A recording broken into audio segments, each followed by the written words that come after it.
So let's see how to use this bullet hole title. So once you download this template, you should get the zip file. Now just unzip it and you will get this folder over here. Now just open up that and you will find these folders inside it. Now this is the After Effects folder. If you just open up that, and you have to open up this project file. But first, if you want to install the font, then open up the font folder, open up the font link over here. You have to copy and paste the font link, this one, and you have to paste it in your browser, download and install it. Now let's open up the project file. So just go over here and double click on the project file.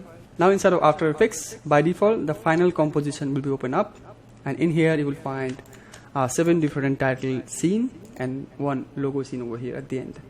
Now if you just scrub over here, you see the animations, like so, different kind of text layouts over here.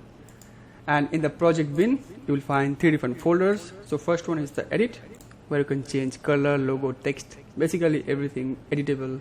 You can change it over here. And then the final, which is open by default. And the assets, you can ignore the asset one. Okay, now let's see how to change the text, color, etc. So let's suppose I want to edit this title scene 1 text. So open up the edit folder, and over here open up the text, open up the title scene 1 text over here, and you can see there is 3 different text. So you can just double click on the text like so, and in the timeline you will find all of this text over here.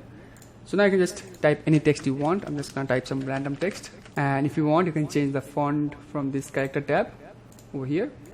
Now if you just come back to your final composition, you will see the text has been changed over here. In the same step, you can go to the next text and type your text. So you get the idea. Another way you can change the text, you can just double click on the title scene, and here from the timeline you can easily change the text as well.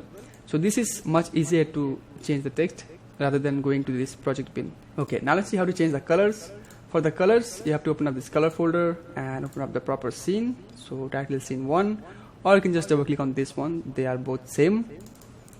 And here you can select this control layer, and from this effects control you can see all of these settings. Here you can change the global text position and scale, or if you want you can individually change the text position and scale over here. And in the color section you can change all text color, and you can turn off the bullet, or you can change the color over here. And over here you can change the smoke opacity. If I just make this one 30, as you can see. And over here the back wall, you can change. There is 4 types of walls, you can change it over here. Okay, and at the end there is a blur and shake. So if I just go to the beginning, there is a blur going on. If you don't want, you can turn off that, as well as there is a bullet hole shake. So if you don't want this shake, you can turn off that. So that's basically it. In the same step, you can go to the next scene, open up that and edit them in the same way. I hope this video helped.